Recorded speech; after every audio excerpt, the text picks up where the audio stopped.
Silence తమ్ముడు, silence.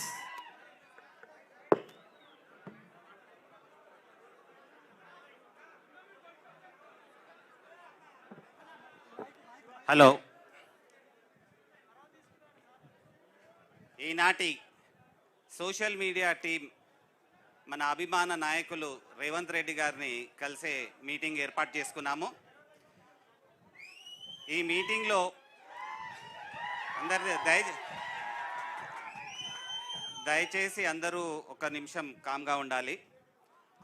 అయితే గత ఎన్నికల్లో మన సోషల్ మీడియా మన పాత్రలో చాలా బాగా పనిచేశాము అని రేవంత్ రెడ్డి గారు 1-2 మీటింగ్లో చెప్పడం జరిగింది. తర్వాత 2-3 సందర్భాల్లో రేవంత్ రెడ్డి గారికి, సీఎం గారికి మనం చేసే కార్యక్రమాలు వివరించాము. సో ఈ మీటింగ్ ప్రత్యేకంగా రేవంత్ రెడ్డి గారితో మాట్లాడుతూ ఉంటే, అరే మనకి గట్టిగా పనిచేసిన రాష్ట్ర సోషల్ మీడియా వారియర్స్ అందరినీ నేను కలవాలనుకుంటున్నాను అని ఈ మీటింగ్ షార్ట్ నోటీస్లో మనకి ఈ మీటింగ్ అవకాశం ఇచ్చింది మన అదృష్టం. అయితే ముందుగా 2 విషయాలు మనం అర్థం చేసుకొని ఈ మీటింగ్ ఎట్లాంటి పరిస్థితుల్లో అరేంజ్ చేశామని కూడా ఆలోచించండి. ఈ రోజున ఎలక్షన్ క్యాంపెయినింగ్ ఎంత బిజీ స్కెడ్యూల్ ఉంది. ప్రతి పార్లమెంట్ అభ్యర్థి కూడా మన ముఖ్యమంత్రి గారు రావాలని కోరుకుంటున్నారు. కానీ ఇంత టైట్ స్కెడ్యూల్లో కూడా మన సోషల్ మీడియా టీంకి రేవంత్ రెడ్డి గారు మనకి టైం ఇవ్వడం మనందరి అదృష్టం. అయితే 2 విషయాలు. మన సోషల్ మీడియా వారియర్స్ గత బీఆర్ఎస్ అధికార పార్టీలో ప్రభుత్వంలో ఉన్నప్పుడు వాళ్ళు ఆర్ధబలాలకు ధీటుగా పనిచేసి ప్రజా వ్యతిరేక విధానాల్ని ప్రజల్లోకి తీసుకెళ్లడంలో సోషల్ మీడియా టీం బాగా సక్సెస్ అయ్యారు. దానికి మీ అందరికీ అభినందనలు. ఎన్నో కష్టాలు వచ్చి ఎన్నో కేసులు అయినా కానీ మీరందరూ అవన్నీ లెక్క చేయకుండా పనిచేశారు. మనం అధికారంలోకి వచ్చిన తర్వాత ఆ కేసులన్నీ డీటెయిల్స్లోకి వెళ్ళి చాలా కేసులు అయిపోయినాయి. ఇంకా 2 కేసులు పెండింగ్ ఉన్నాయి. ఒకటి నాగార్జున సాగర్ కోఆర్డినేటర్ది, తర్వాత సంగారెడ్డి ఏజీబీఎస్సి యూనివర్సిటీ స్టూడెంట్ది. అది సీఎం గారి దృష్టికి కూడా తీసుకెళ్ళి అది చిన్న కాంప్లికేషన్ ఉంది, అవి కూడా రిజాల్వ్ చేస్తామని ఈ సభాముఖంగా తెలియజేస్తున్నాను.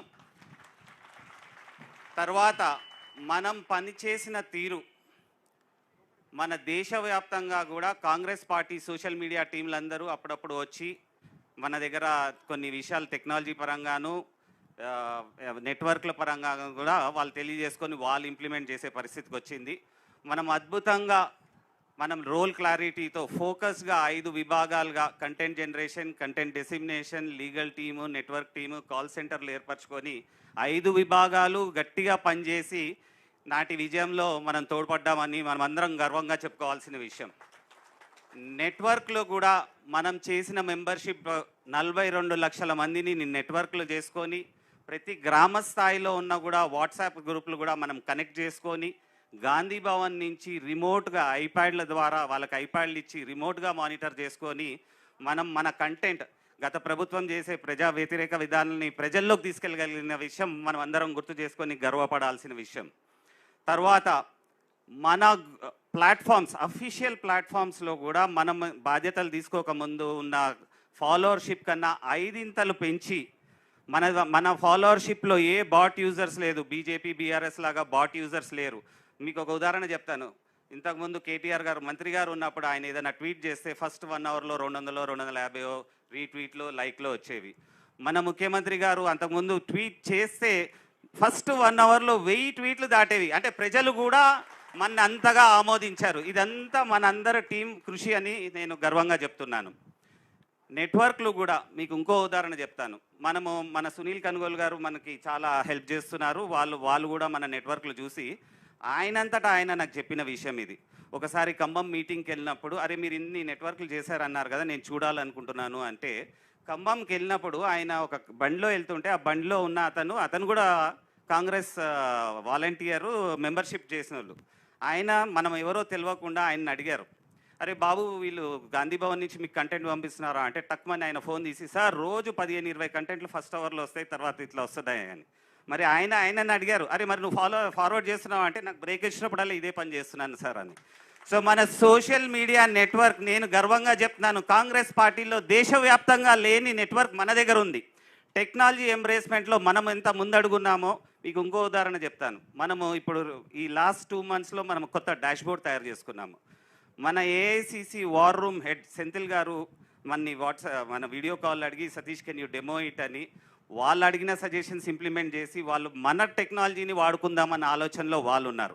సో టెక్నాలజీ పరంగా, నెట్వర్క్ పరంగా తెలంగాణ కాంగ్రెస్ సోషల్ మీడియా ఎంతో ముందుగా ఉంది అని మీ అందరికీ చెప్తున్నాను. తర్వాత మన నాయకులు, మన అభిమాన నాయకులు రేవంత్ రెడ్డి గారి సారథ్యంలో మనం ప్రజాప్రభుత్వం ఏర్పరచుకున్నాము. మన పిసిసి అధ్యక్షులు, మన అభిమాన నాయకులు ముఖ్యమంత్రి బాధ్యతలు తీసుకున్న నాటి నుంచి నేటి వరకు విప్లవాత్మక నిర్ణయాలు తీసుకుంటా, ప్రజల మెప్పు పొందుతా, 6 గ్యారంటీలు ఇంప్లిమెంట్ చేయాలని ప్రతిరోజు కష్టపడతా. మీ అందరికీ ఇంకో విషయం చెప్తాను. రేవంత్ రెడ్డి గారు ముఖ్యమంత్రి బాధ్యతలు తీసుకున్న తర్వాత కోడ్ రాకముందు ప్రతిరోజు సెక్రటేరియట్లో ఉన్నారు. నాకు తెలిసి దావోస్ వెళ్ళి వచ్చిన తర్వాత ఒక్కరోజు కొద్దిగా ఆరోగ్యం బాగాలేక ఒక్కరోజు మాత్రం సెక్రటేరియట్ వెళ్ళలేదు, కానీ కోడ్ రాకముందు ప్రతిరోజు సెక్రటేరియట్కి వెళ్ళారు. మన గత ముఖ్యమంత్రిని పోల్చుకుంటే మా సోషల్ మీడియా సర్కిల్స్లో ఒక కోట్ తీసుకొచ్చారు, alcoholic CM to workaholic CM అని. అయితే పాత ముఖ్యమంత్రికి సోయ లేదు, తాగుళ్ళలో ఉండి సెక్రటేరియట్ రాని ముఖ్యమంత్రిని చూసాము. ఇప్పుడు అహర్నిశలు కష్టపడతా ప్రజల్లోకి వాళ్ళ మెప్పు పొందేలాగా విప్లవాత్మక నిర్ణయాలు తీసుకొని మన 6 గ్యారంటీలు ఇంప్లిమెంట్ చేయడానికి మన ముఖ్యమంత్రి గారు పనిచేస్తున్నారు. ఇట్లాంటి నాయకుల నాయకత్వంలో మనమందరం పనిచేయడం మన అదృష్టం. మనము ప్రభుత్వం చేసే పథకాలను ప్రజల్లోకి తీసుకెళ్తా గత ఎలక్షన్స్ కన్నా రెట్టింపు బాధ్యతగా పనిచేయాలని మీ అందరినీ విజ్ఞప్తి చేస్తున్నాను. అయితే కొన్ని విషయాలు మనం తెలుసుకోవాల్సింది ఏంటంటే, డేటా పరంగా కూడా ఇప్పుడు మనం డిజిటల్ లైబ్రరీ ఏర్పరచుకుంటున్నాము. మీరందరూ దాన్ని ఉపయోగించుకొని, ఎందుకంటే కొన్ని విషయాలు మీకు ఇంకో ఉదాహరణ చెప్తాను. మన ముఖ్యమంత్రి గారు రజత్ శర్మ ఇంటర్వ్యూలో ఒక అంశం తీసుకొచ్చారు. బీజేపీ ప్రభుత్వము సెంట్రల్ మినిస్టర్లు సౌత్ ఇండియాకి 2 మంత్రులు ఇచ్చారు, ఉత్తరప్రదేశ్కి 8, గుజరాత్కి 7 ఇచ్చారు. అరే ఇంత డిస్క్రిమినేషన్ చూపించడము మన సౌత్ ఇండియాలో కూడా చాలామందికి తెలియని విషయం. అప్పటి నుంచి బీజేపీ మీద అంటే రగిల్లిపోతున్నారు సౌత్ ఇండియాలో మాత్రం. ఇట్లాంటి డేటా పాయింట్స్ మీరు అందరు కలెక్ట్ చేసుకొని, ఇప్పుడు కంటెంట్ క్రియేషన్ టీంలు కూడా మనకు చాలా స్ట్రాంగ్ అయిపోయినాయి. మనము ఇవన్నీ వాడుకొని బీజేపీ ప్రభుత్వం చేసే తప్పుడు వాగ్దానాలను బయట పెడుతూ మనం అందరినీ రెట్టింపు ఉత్సాహంతో పనిచేయాలని కోరుకుంటున్నాను. రేవంత్ రెడ్డి గారి నాయకత్వంలో ఈ పార్లమెంట్ ఎలక్షన్స్లో 14 పైన సీట్లు గెలవడానికి మనం అందరము కృషి చేస్తామని మన అధ్యక్షుల వారి ముందు చెప్పి, తెలంగాణ ఆకాంక్షను నెరవేర్చిన సోనియా గాంధీ గారికి, రాహుల్ గాంధీ గారికి మన రుణం తీర్చుకోవాలని తెలియజేస్తూ మీరందరూ గట్టిగా పనిచేయాలని కోరుకుంటున్నాను. అయితే ఈ ప్రోగ్రాంలో ఇప్పుడు రామ్మోహన్ రెడ్డి గారిని మాట్లాడాలనుకుంటున్నాను 2 నిమిషాలు. తర్వాత మన ముఖ్యమంత్రి గారు మనని ఉద్దేశించి మాట్లాడతారు.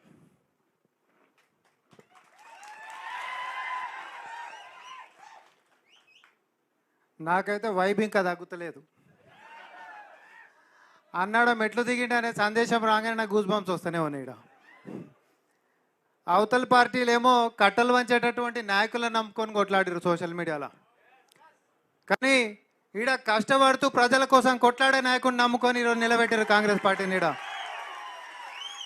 పైసల కోసం పనిచేసేటటువంటి వాడు బీజేపీ బీఆర్ఎస్లో ఉంటాడు, కానీ ప్రాణానికి ప్రాణమైన నాయకుడి కోసం కొట్లాడేటోడు కాంగ్రెస్ పార్టీ సోషల్ మీడియా కార్యకర్తలలో ఉంటారు.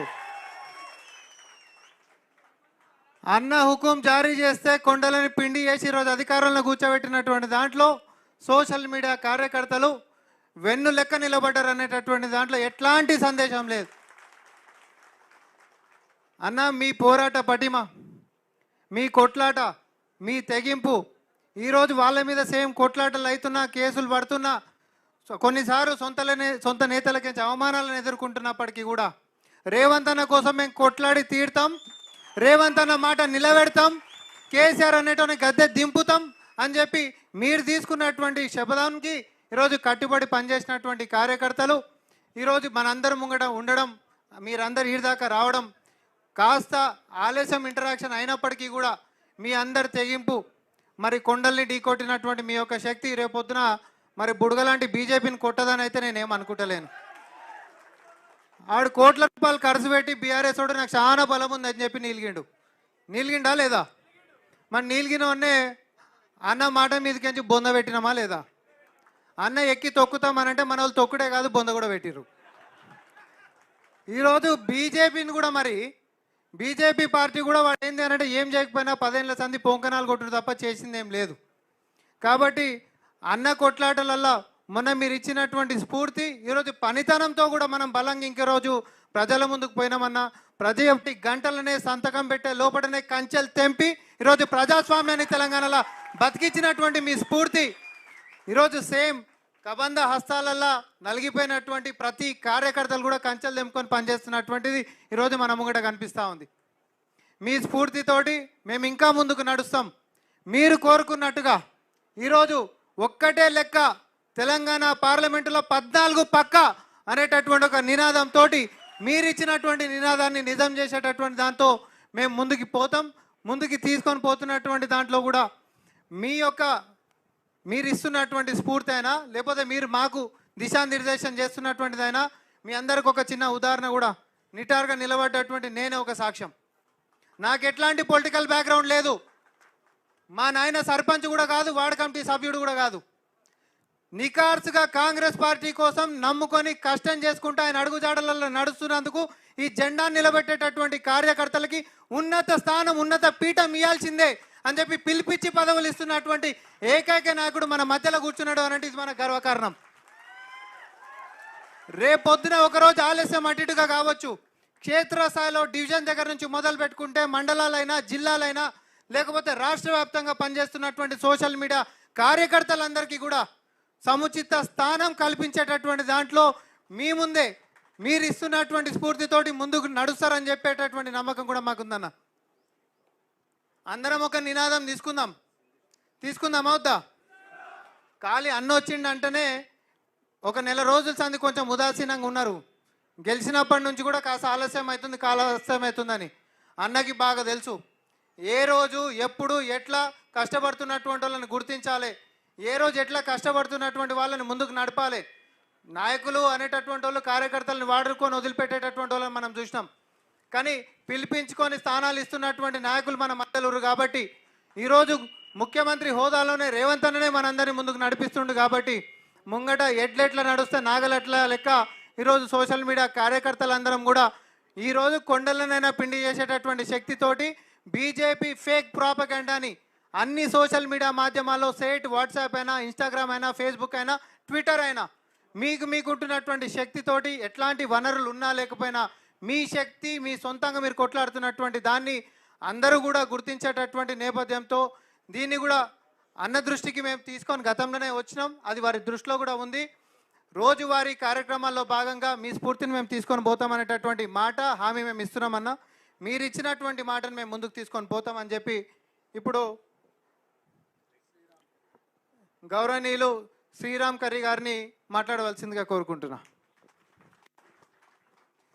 థ్యాంక్ యూ సో మచ్ ముఖ్యమంత్రి గారు అండ్ రామ్ అండ్ సతీష్ గారు, ఎవ్రీబడి. మీ అందరినీ ఒక్క క్వశ్చన్ అడుగుదాం అనుకుంటున్నాం. మీరు అప్రాక్సిమేట్గా 1975, 80, 85 మధ్యలో పుట్టుంటారు మోస్ట్ ఆఫ్ యూ, రైట్? 1920లో కానీ పుట్టుంటే ఒకవేళ ఆ రోజు బ్రిటిష్ గవర్నమెంట్ ఉంటే మీ దేశం కోసం, ఫ్రీడమ్ కోసం ఫైట్ చేసే ధైర్యం మీలో ఉంటుందా? నిజంగానా? గాంధీ గారి వెనకాతల ఉప్పు కోసం నడిచేంత ధైర్యం మీలో ఉంటుందా? సుభాష్ చంద్రబోస్ వెనకాతల, భగత్ సింగ్ వెనకాతల, జవహర్లాల్ నెహ్రూ గారి వెనకాతల, సర్దార్ పటేల్ వెనకాతల నడిచే ధైర్యం ఉంటుందా? ఆ రోజు అవకాశం ఉండుంటే బ్రిటిష్ గవర్నమెంట్ని దించే ధైర్యాని కోసం ఆలోచించకుండా, నిద్రపోకుండా, భోంచేయకుండా, జైలుకి వెళ్ళినా, లాఠీ దెబ్బలు తిన్నా, రెండో ఆలోచన లేకుండా స్ఫూర్తి చేద్దురా, పోరాటం చేద్దురా లేదా? మరి మోదీ ఎంత అయినా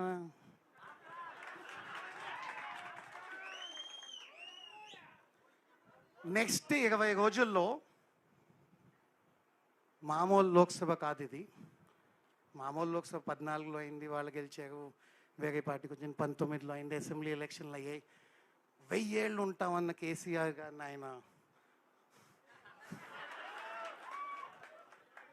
నెక్స్ట్ 20 రోజుల్లో జరగబోతున్న యుద్ధం డాక్టర్ బిఆర్ అంబేద్కర్ గారు మీకు ఇచ్చిన కాన్స్టిట్యూషన్, గాంధీ గారు ఇచ్చిన ఫ్రీడమ్, నెహ్రూ గారు ఇచ్చిన డెమోక్రసీ, సర్దార్ పటేల్ ఇచ్చిన ఒక సావరన్ యునైటెడ్ దేశాన్ని మీద లోపల నుంచి దాడి చేసి ఈ కాన్స్టిట్యూషన్ని తీసి చాలా కష్టపడి ఎస్సీ ఎస్టీ బీసీ రిజర్వేషన్లు పెట్టిన దాన్ని తీయాలన్న కుట్రకి వ్యతిరేకంగా ఈ 17 సీట్లలో మీరు పోయి కాంగ్రెస్కి అడుగుతున్న ఓటు లోక్సభ ఎంపీ కోసమో, గవర్నమెంట్ ఫామ్ చేయడం కోసమో, ఈ 17 ఎంపీల్లో 2-3 మినిస్టర్ అవడం కోసమో, ఈవెన్ రాహుల్ గాంధీ గారు ప్రధానమంత్రి అవడం కోసం కాదు. ఈ భారతదేశాన్ని ఆ రోజు మీకు పుట్టుంటే స్వాతంత్రానికి ఫైట్ చేద్దాననే ధైర్యం ఉంటుందని మాట ఇప్పుడు చెప్పారు. ఆ ఫ్రీడమ్ మీకు మీ పూర్వజులు గాంధీ గారు, పటేల్ గారు, నెహ్రూ గారు, భగత్ సింగ్ గారు, సుభాష్ చంద్రబోస్ గారు ఆల్రెడీ ఇచ్చారు. దాన్ని కాపాడుకునే శక్తి మీలో ఉందా? ఆ రోజుల్లో లేనిది ఇంకోటి ఉంది మీ దగ్గర.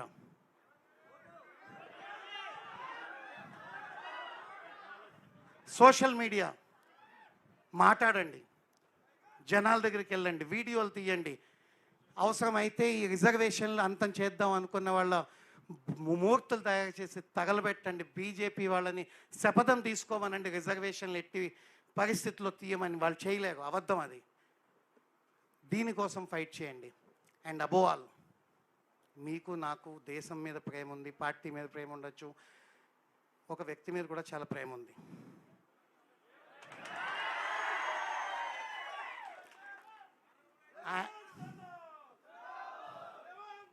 కొంచెం గట్టిగానే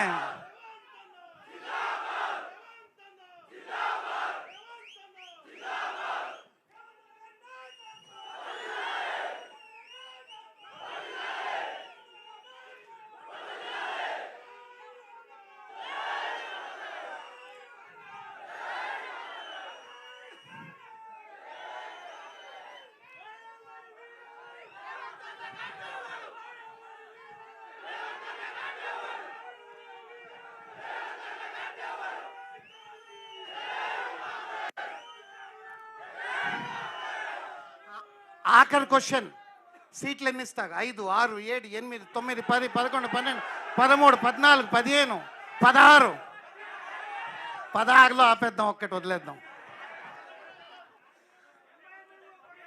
సో ఇది మీ ప్రామిసా? గ్యారంటీయా? రేవంత్ అన్న లాంటి గ్యారంటీయా? 13వ తారీఖుని ఆఖరి ఓటు పడి దాకా కాంగ్రెస్ కోసం, రిజర్వేషన్స్ కోసం, దేశం కోసం ఫైట్ చేసిన వాళ్ళందరి చేతులు ఎత్తి జై రేవంత్. థ్యాంక్ యూ అండి.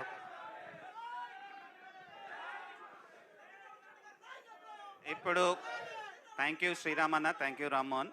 ఇప్పుడు మన అభిమాన నాయకులు, మన రాష్ట్ర ముఖ్యమంత్రి గారు రేవంత్ రెడ్డి గారు మాట్లాడాల్సిందిగా కోరుకుంటున్నాను.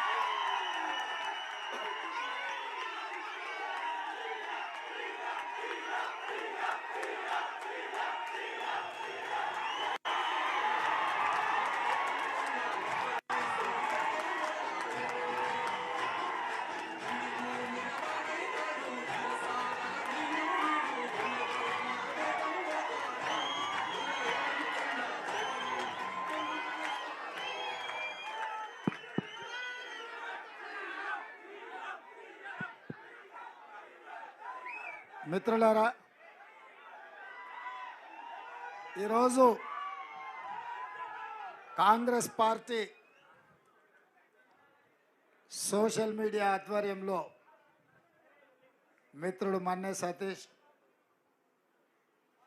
రామ్మోహన్ మీతో ఒక సమ్మేళనాన్ని ఏర్పాటు చేసి,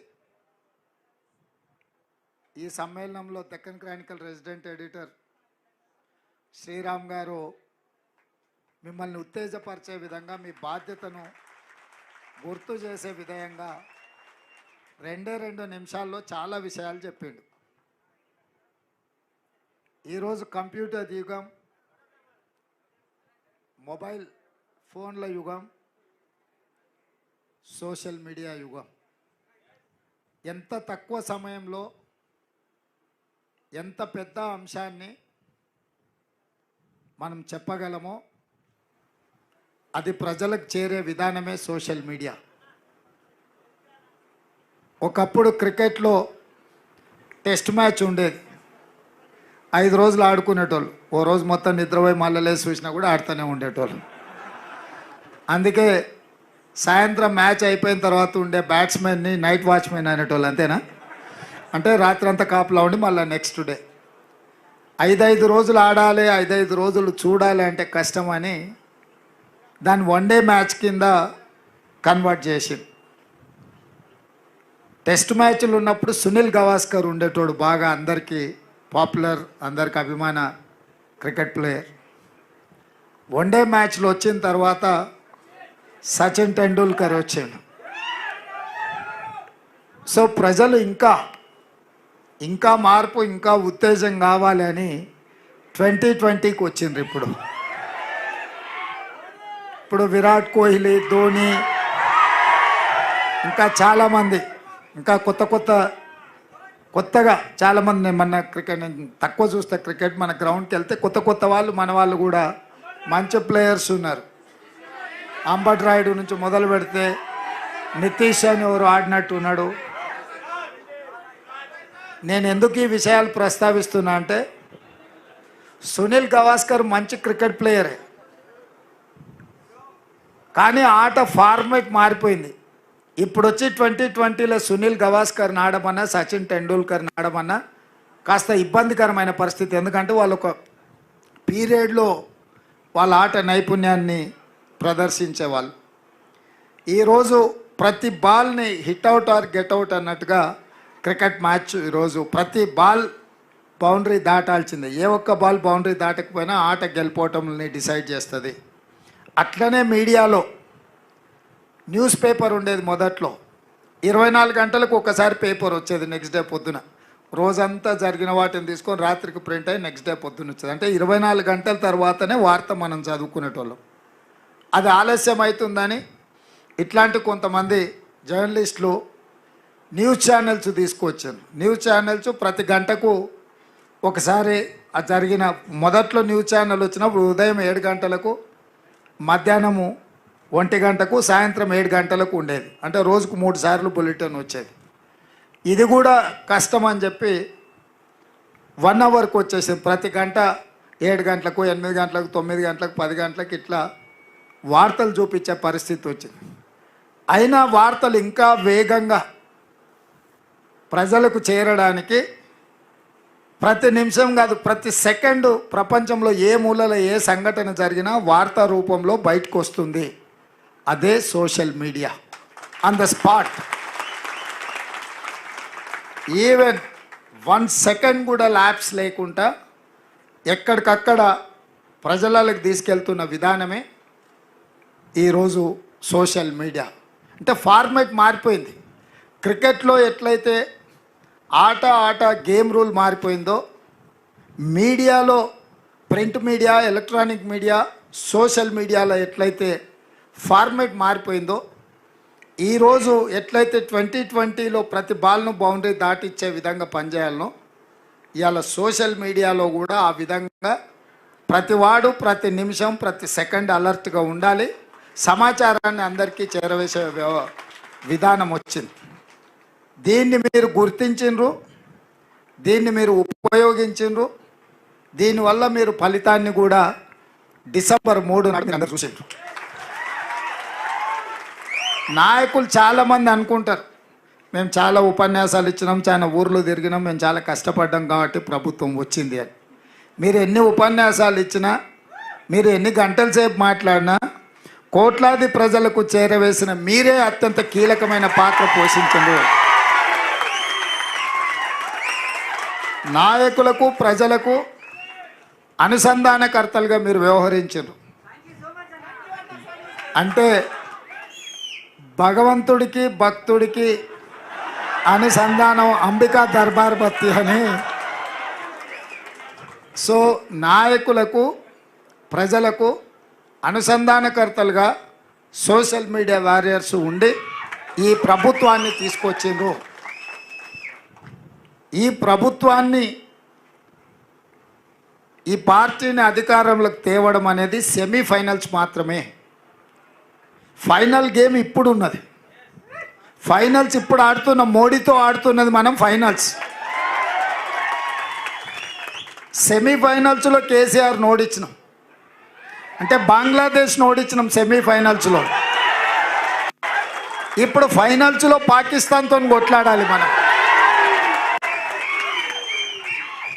తెలంగాణ రాష్ట్రంలో నరేంద్ర మోడీ, అమిత్ షా, జేపీ నడ్డా, చాలామంది వాళ్ళ నాయకులు తెలంగాణ మీద ముప్పేట దాడి చేసి మనల్ని ఓడించాలని, ఎట్లయినా సీట్లు సాధించాలని సొంత మనుషులనే కాకుండా కిరాయి మనుషులను కూడా పెట్టుకొని తప్పుడు వార్తలను ప్రసారం చేస్తూ ప్రజాస్వామ్యం మీద, మన పెద్దలు, మన పూర్వీకులు, మన ప్రభుత్వం ఇచ్చిన రిజర్వేషన్ల మీద దాడి చేస్తున్నారు. దానికి మతము లేకపోతే ప్రభుత్వ ఏజెన్సీలను వాళ్ళు ఉపయోగించుకుంటున్నారు. ఈ రెండు అంశాలను స్పష్టంగా ప్రజలకు చెప్పాల్సిన బాధ్యత మా సోషల్ మీడియా వారియర్స్ మీద ఉన్నది. శ్రీరామనవమి వస్తే అదొక పెద్ద సమస్య కింద చిత్రీకరించడానికి బీజేపీ ప్రయత్నం చేస్తుంది. మనందరం మన ఇళ్ళల్లో మన తండ్రులు, తాతలు, ముత్తాతలు శ్రీరామనవమి, హనుమాన్ జయంతి చేసుకోకుండానే పోసమ్మకు, మైసమ్మకు, ఎల్లమ్మకు కోడి గొయ్యకుట్ట, కళ్ళు ఒయ్యకుట్టనే మనం ఇంత దూరం వచ్చినామా? తాతకు దగ్గు నేర్పినట్టు ఇప్పుడు కొత్త కొత్త వాళ్ళు తయారైన. బతుకమ్మ బోనాలకు ఉండెత్తేదేమో కవితమ్మ నేర్పినట్టు, శ్రీరామనవమి, హనుమాన్ జయంతి బండి సంజయో లేకపోతే ధర్మపురి అరవిందో గుండో అరగుండో మనకు నేర్పినట్టుగా ఈరోజు వ్యవహరిస్తున్నారు. ఇట్లాంటి విషయాలను సమయస్ఫూర్తితోని తిప్పికొట్టాలి. ఒకే ఒక్క మాట 2-3 రోజుల నుంచి నేను చెప్తున్నా, దేవుడు గుడిలో ఉండాలి, భక్తి గుండెల్లో ఉండాలి. ఇది ఏ హిందూ అయినా గౌరవించే విధానము, పాటించే జీవన విధానం. దాన్ని రాజకీయంగా మలుపుకొని, రాజకీయ స్వార్థం కోసం వాడుకొని ఎన్నికలలో లబ్ధి పొందాలని బీజేపీ ఏదైతే ప్రయత్నం చేస్తుందో దాన్ని తిప్పికొట్టాల్సిన బాధ్యత మనందరి మీద ఉన్నది. ఇక రెండవ విషయం, బీజేపీ భావజాలము ఆర్ఎస్ఎస్ నుంచి వచ్చిన భావజాలం. ఆర్ఎస్ఎస్ విధానము ఈ దేశంలో రిజర్వేషన్లు రద్దు చేయడం. భారతీయ జనతా పార్టీ విధానము ఈ దేశంలో ఉండే ఎస్సీ, ఎస్టీ, ఓబీసీ, మైనారిటీ రిజర్వేషన్లను రద్దు చేయాలనేది వాళ్ళ విధానం. ఆనాడు ఈస్ట్ ఇండియా కంపెనీ మొట్టమొదటి దేశంలోకి ప్రవేశించింది గుజరాత్ సూరత్ నుంచి. సముద్రం ఒడ్డున సంసారం మొదలుపెట్టి చిన్నగా చిన్నగా వస్తా పోతా ఈ దేశంలో ఉన్న పరిస్థితులు, మన మధ్యలో సఖ్యత లేని విషయాన్ని గుర్తించి మనకు పంచాయతీలు పెట్టి మన జుట్లే మనకు ముడేసి ఒకటొకటిగా సంస్థలను ఆక్రమించుకుంటూ బ్రిటిషర్స్ ఈ దేశాన్ని మొత్తం ఆక్రమించుకున్నారు. సేమ్ గుజరాత్ సూరత్ నుంచి బయలుదేరిన నరేంద్ర మోడీ, అమిత్ షా గారు కూడా బ్రిటిష్ విధానాన్ని పాటించి అధికారాన్ని ఉపయోగించి మన మధ్యలో ఉండే చిన్న చిన్న తగాదాలను పెంచి పెద్దవి చేసి ఈ దేశాన్ని ఆక్రమించుకోవాలనుకుంటున్నారు. బీజేపీ అంటే భారతీయ జనతా పార్టీ కాదు, బ్రిటిష్ జనతా పార్టీ. విధానాన్ని సిద్ధాంతాన్ని బ్రిటిషర్స్ నుంచే వీళ్ళు తీసుకున్నారు. అందుకే ఈరోజు వాళ్ళు ఈ రిజర్వేషన్, బ్రిటిషర్స్ ఉన్నప్పుడు కూడా రిజర్వేషన్ లేదు, వాళ్ళ ఆధిపత్యం ఉండేది. వాళ్ళ ఆధిపత్యం కింద వాళ్ళకు అనుకూలంగా పనిచేసిన వాళ్ళకు నజరానాలు ఇచ్చేటోళ్ళు, వాళ్ళను వ్యతిరేకించిన, వాళ్ళని ప్రశ్నించిన, వాళ్ళని శిక్షించేవాళ్ళు. ఇంతకుముందు అందుకే శ్రీరామ్ గారు అడిగినారు, 1920లో ఒకవేళ మీరు పుట్టినుంటే దేశ స్వతంత్రం కోసం కొట్లాడేటోళ్ళ, గాంధీజీతో కలిసి, సుభాష్ చంద్రబోస్తో కలిసి, వల్లభాయ్ పటేల్, జవహర్లాల్ నెహ్రూతో కలిసి దేశ స్వతంత్రం కోసం కొట్లాడేటోళ్ళ అని మీరందరూ ధైర్యంగా కొట్లాడే వాళ్ళము అన్నారు. మరి బ్రిటిష్ వాళ్ళతోనే కొట్లాడిన మీకు బీజేపీ ఒక లెక్కన అని వారు ఒక సూటిగా మీకు చెప్పారు. ఇవాళ నేను కూడా మీకు ఇచ్చే సూచన ఒకటే మిత్రులారా, ఇవాళ మన రాష్ట్రం మీద దాడి జరుగుతుంది, మీరు కష్టపడి తెచ్చిన ప్రభుత్వాన్ని కూల్చాలని కుట్రలు జరుగుతున్నాయి. బీజేపీడు బీఆర్ఎస్ ఓడు ఎట్లా తయారైందంటే ఈయన పోతే చాలు ఎవడున్నా సరే ఆయన కాడికి వచ్చాడు. ఎందుకంటే మనం ఉన్నంతసేపు ఆయన ఆటలు సాగవు, ఆయన కథలు చెల్లవు. తండ్రి కొడుకులకు మనకు చూస్తేనే వాళ్ళ ఒంటి మీద పాములు జర్రులు వారికినట్టు పాయింట్ పచ్చిగా అయినట్టు ఉన్నది. అందుకే వాళ్ళు ఎవరితోనైనా కలుస్తారు. నిన్న కూడా కేటీఆర్ అంటున్నాడు, మాకు 12 సీట్లు ఏరి మేము ఏడాదిలో ప్రభుత్వం సార్ ఎట్లా వస్తుందే? ఎవడు ఈడంతా అల్లాటప్పగా కూర్చొని ఉన్నావా మనం ఈడ? లేకపోతే అయ్య పేరు చెప్పుకోను అమెరికా నుంచి వచ్చినో అని ఏమన్నా వచ్చే కుర్చీలో కూర్చున్నామా? అందుకే అప్రమత్తంగా ఉండాలి, ఈ కుట్రల్ని తిప్పికొట్టాలి. రేపు జరగబోయే పార్లమెంటు ఎన్నికల్లో మీరందరూ లెక్క పక్క 14 లెక్క అనేది అన్నాడు కదా రామ్మోహన్.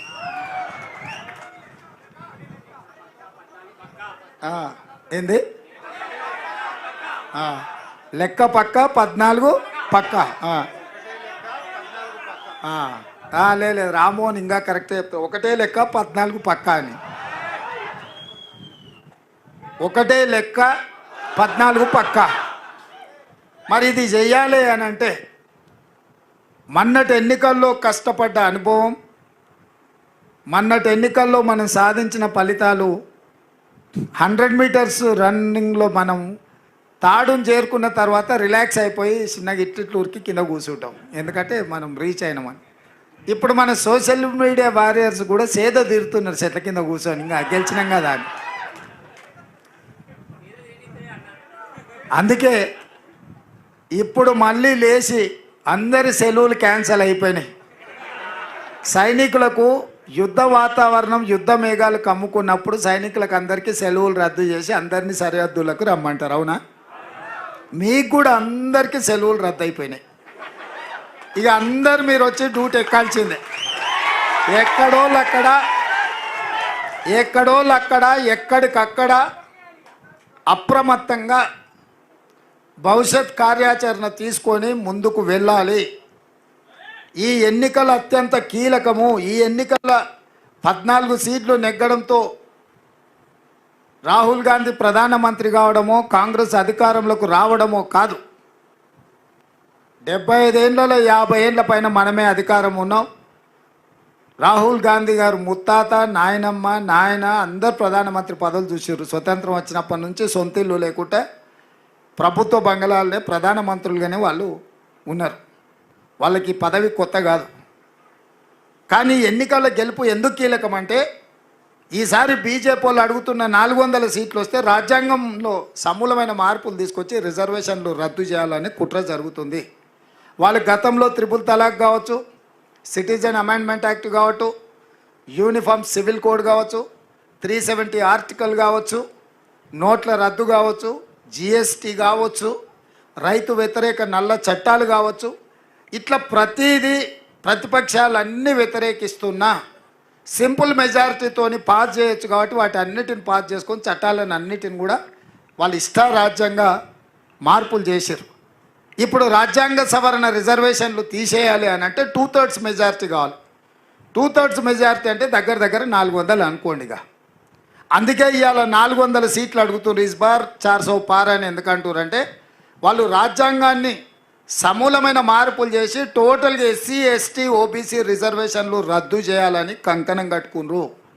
ఇవాళ మన పూర్వీకులు మనకి ఇచ్చిన రిజర్వేషన్తో ఎస్సీ ఎస్టీ ఓబీసీలలో ఐఏఎస్లు ఐపీఎస్లు ఐఎఫ్ఎస్లే కాదు, డాక్టర్లు, లాయర్లు, ఇంజనీర్లు, సైంటిస్టులుగా మారి ఈ దేశ సంపదను పెంపొందించడంలో క్రియాశీలక పాత్ర పోషించారు. ఇలా కార్పొరేట్ కంపెనీల కుట్రలో భాగంగా రిజర్వేషన్లు రద్దు చేస్తే పబ్లిక్ సెక్టర్ యూనిట్స్ అంటే రైల్వేస్ కావచ్చు, ఎయిర్లైన్స్ కావచ్చు, ఎల్ఐసి కావచ్చు, బిహెచ్ఎల్ కావచ్చు, ఐడిపిఎల్ కావచ్చు, లేకపోతే ఆర్డినెన్స్ కావచ్చు, డిఫెన్స్ ఫ్యాక్టరీలు కావచ్చు, ఈసీఐఎల్ కావచ్చు, ఈ సంస్థలన్నిటిని కూడా అదానీ అంబానీలకు పల్లి బఠానీల కింద అమ్మాలనే పెద్ద కుట్ర జరుగుతుంది. ఇప్పటికే చాలా వరకు అమ్మేసిండు. 60 లక్షల కోట్ల ఆస్తులను 6 లక్షల కోట్ల రూపాయలకు అమ్మేసిండు నరేంద్ర మోడీ 10 ఏళ్ళ ప్రధానమంత్రి అయిన తర్వాత. ఇంకొక అంశం, 14 మంది ప్రధానమంత్రులు 1947 నుంచి 2014 వరకు 67 ఏళ్ళల్లో వాళ్ళు చేసిన అప్పు 55 లక్షల కోట్లు మాత్రమే. 2014 నుంచి 2024 10 ఏళ్ళల్లో నరేంద్ర మోడీ చేసిన అప్పు 113 లక్షల కోట్లు. అంటే 67 ఏళ్ళు 14 మంది ప్రధానమంత్రులు చేసిన దానికంటే డబల్ అప్పులు చేసిండు నరేంద్ర మోడీ. ఇవాళ ఈ దేశము 1,168 లక్షల కోట్ల రూపాయల అప్పులో ఉంది. చంద్రశేఖరరావు 7 లక్షల కోట్ల అప్పు చేస్తే ఈరోజు భారతదేశం 168 లక్షల కోట్ల రూపాయల అప్పులో ఉంది. అందులో 113 లక్షల కోట్లు నరేంద్ర మోడీ గారే చేసిండ్రు. ఈ డబ్బు ఎక్కడికి పోయిందని లెక్కలు అడిగితే అది చెప్పడు. నేను అయోధ్యలో గుడి కట్టినా, లేకపోతే జై శ్రీరామ్ అని నేను స్లోగన్లు ఇచ్చిన, లేకపోతే జై హనుమాన్ అంటాడు, ఇంకోటి అంటాడు. అసలు పైసలు ఎక్కడ పోయినాయని మనం అడుగుతుంటే ఆయన ఇట్లాంటి మాటలు మాట్లాడించి ఒక ఎమోషన్ని క్రియేట్ చేసి వాస్తవాలను చర్చించకుండా, సేమ్ కేసీఆర్ కూడా ఇట్లనే పైసలు ఏడుకోయినవా, అప్పులు ఎందుకు చేసినవా అంటే జై తెలంగాణ అనేటోడు. జై తెలంగాణ కాదని ఎవరు అన్నారు? జై శ్రీరామ్ కూడా ఎవరు కాదా అంటారు? లెక్కలు అడిగే వరకల్లా ఆయన అడ్డం పెట్టుకోనికే ఇలా ఇట్లా తయారైండు. లాలూ ప్రసాద్ ఓ మాట చెప్పిండు. ఓ గాడిద ఉన్నది రజకునికి. ఆ గాడిద మీద ఒక దుప్పటి ఉన్నది, దుప్పటి మీద శ్రీరాముడు బొమ్మ ఉన్నది. అది ఊరిలో ఏ చేను మేయడానికి పోయినా ఎవరేమనేటోళ్ళు కాదు, దాని మీద దేవుడు శ్రీరాముడు కనిపించదు కాబట్టి దండం పెట్టేటోళ్ళు. గాడిద అనుకున్నది, అబ్బా ఈ ఊర్లో అందరు నన్ను చూస్తే భయపడతారు, నేనంటే భక్తి, అందరు దండం పెడతారు అనుకున్నాను. ఓ రోజు ఇట్లనే దొంగ చేను మేయడానికి పోయినప్పుడు ఆ దుప్పటి చెట్టుకు తగిలి అది పోయింది. దాని మీద కప్పిన దుప్పటి లేదు, దేవుడు కనిపించలేదు. పోయి చేనులో పడంగానే గుత్ప తీసుకొని కొడితే దాన్ని నడుము ఇరిగింది. అంటే గాడిద కూడా రాముడిని దుప్పటిగా మార్చుకొని మీద కప్పుకుంటే మన ప్రజలు మంచోళ్ళు కాబట్టి చేను మేసినా కూడా దానికి దండం పెట్టిర్రు. ఇవాళ కూడా బీజేపీ వాళ్ళు రాముడి ముసుగేసుకొని తిరిగినంతకాలం పెట్టిర్రు. ఇవాళ ముసుగు తొలగిపోయింది. ఇక బీజేపీ వాళ్ళ నడుము ఇరిగేది ఒకటే పెండింగ్ ఉంది ఎన్నికలల్లా. అందుకే మిత్రులారా, మనమందరం అప్రమత్తంగా ఉండాలి. మన పూర్వీకులు మనకిచ్చిన ప్రజాస్వామ్యాన్ని, మనకిచ్చిన రాజ్యాంగాన్ని, మనకిచ్చిన ఎస్సీ ఎస్టీ ఓబీసీ మైనారిటీ రిజర్వేషన్లను కాపాడుకొని ఈ దేశంలో మన భవిష్యత్తు ఉజ్వలంగా ఉండాలి, మనకు రక్షణ కలగాలి అనే అంశం మీదనే ఈ ఎన్నికలకి వెళ్తున్నాం. ఇది స్పష్టంగా ప్రజల దగ్గరికి తీసుకెళ్ళండి. చెప్పండి స్పష్టంగా ప్రజలకు. దేవుడు గుడిలో ఉండాలి, భక్తి గుండెల్లో ఉండాలి తప్ప పోలింగ్ బూత్లో రాజకీయ వ్యవహారాలకు దేవుడిని వినియోగించకూడదు అన్న సంగతిని స్పష్టంగా మన మీడియా, సోషల్ మీడియా ద్వారా ప్రజలకు వివరించి 10 సంవత్సరాలు కేసీఆర్, 10 సంవత్సరాలు నరేంద్ర మోడీ, ఒక ఆయన ముఖ్యమంత్రి, ఇంకొక ఆయన ప్రధానమంత్రికి కొనసాగినారు. వాళ్ళు మూడోసారి పదవులలో కూర్చుంటారంట. కానీ 100 రోజుల్లో 6 గ్యారెంటీలలో 5 గ్యారెంటీలు అమలు చేసినా మనం దిగిపోవాలంట. 100 రోజుల్లో పనిచేసిన ప్రభుత్వమే పడిపోవాలంట. 10 ఏళ్ళు పనులకి ఇచ్చిన వీళ్ళేమో మూడోసారి మళ్ళీ కుర్చీలో కూర్చోవాలంట. చెప్పండి, ఈ 10 ఏళ్ళలో మీరు చేసింది ఏంది? 100 రోజుల్లో మనం చేసింది ఏంది? నిన్నమన్నా నేను మన అన్న దూలం లెక్క పెరిగితే కాదు, దూడకున్న బుద్ధాన్ని ఉండాలని హరీష్ రావు మొన్న అన్నాడు. నేను 15 ఆగస్టు లోపల 2 లక్షల రూపాయల రైతు రుణమాఫీ చేస్తాను నేనంటే, రేవంత్ రెడ్డి నువ్వు 15 ఆగస్టు లోపల చేయకపోతే నువ్వు రాజీనామా చేయాలా, నువ్వు చేస్తే నేను ఎమ్మెల్యే పదవికి రాజీనామా చేసి మళ్ళీ సిద్దిపేటలో పోటీ చేయను అన్నాడు. నేను ఆ సవాల్ను స్వీకరించి, మంచిది హరీష్ రావు గారు, నీ సిట్టి జేబులో పెట్టుకో రాజీనామాది, 15 ఆగస్టు తర్వాత సిద్దిపేటకు నీ శని వదులుతుంది, చింతమాడికలో పోయి చింతచెట్టు కింద వండుకో అని చెప్పిన. ఇవాళ ఏమంటుండే, అమరవీరుల స్తూపం దగ్గరకు పోయి దాన్ని కూడా ఆయనకి ఎప్పుడు మోసం చేయాలనిపిస్తే ఆ మోసానికి ముసుగు అమరవీరుల స్తూపం, దాన్ని వెనకాల దాచుకొని అబద్ధాలు చెప్తాడు. ఇన్ని రోజులు ఎప్పుడైనా అమరవీరుల స్తూపం కాడిపోయిందా? ఇవాళ పోయి చెప్తున్నాడు ఈ రైతు రుణమాఫీ కాదు, ఇంకేంటివేంటివో కండిషన్లు చెప్పి ఇవన్నీ చేసి ఇంత పెద్ద లేఖ రాసుకొచ్చింది. రాజీనామా లేఖ అట్లా ఉండదు. నాకు ఎవరో చూపించారు, మొత్తం సీసపత్యం రాసిండు దాంట్లో, వాళ్ళ మామ చెప్పిందంతా. రాజీనామా లేఖ ప్రిస్క్రైబ్డ్ ఫార్మెట్లో స్పీకర్ గారు ఒక ఫార్మెట్ ఇస్తాడు. దాంట్లో ఒక్క పదము పొల్లు పోయినా ఆ కాగితమే చెల్లదు. మళ్ళీ ఈయన సీసపద్యం అంతా రాసుకోవచ్చండి. సీసపద్యం రాజీనామా పత్రం చెల్తుందా?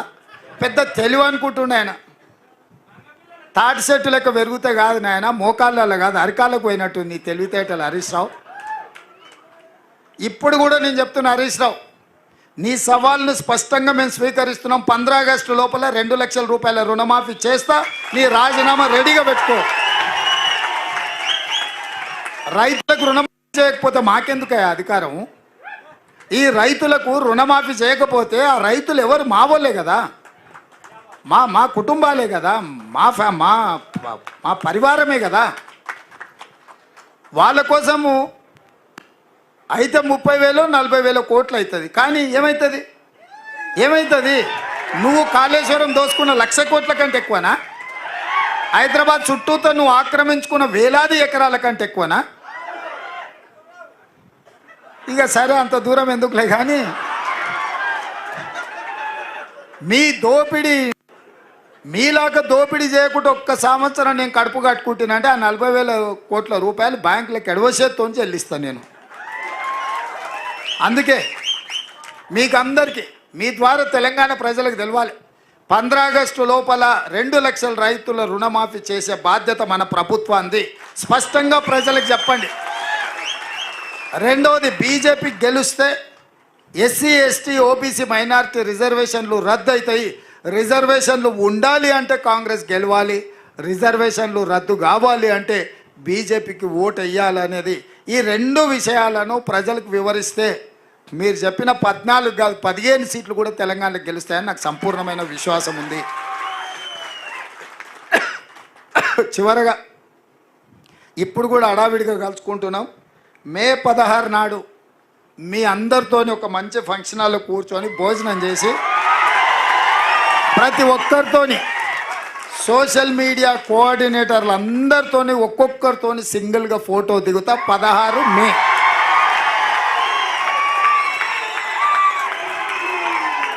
ఇది నా గ్యారంటీ. మే 16 నాడు మధ్యాహ్నము మన అందరం కలిసి లంచ్ చేసి అందరితోని ఒక్కొక్కరితోని మన సోషల్ మీడియా వారియర్స్ని అందరిని ఇవాళ రానోళ్ళని కూడా ఈ 20 రోజులు పనిచేయండి. 16 తారీఖు నాడు మీ అందరితో సింగిల్ ఫోటో దిగే బాధ్యత నాది అని తెలియజేస్తూ మీ అందరి దగ్గర సెలవు తీసుకుంటున్న. ఈ ప్రభుత్వం మీది, మీరు ఎక్కల కష్టంతో ఏర్పడ్డ ప్రభుత్వం. ఈ ప్రభుత్వాన్ని కాపాడుకునే బాధ్యత కూడా మీదే అని తెలియజేస్తూ మీ దగ్గర సెలవు తీసుకుంటున్నా.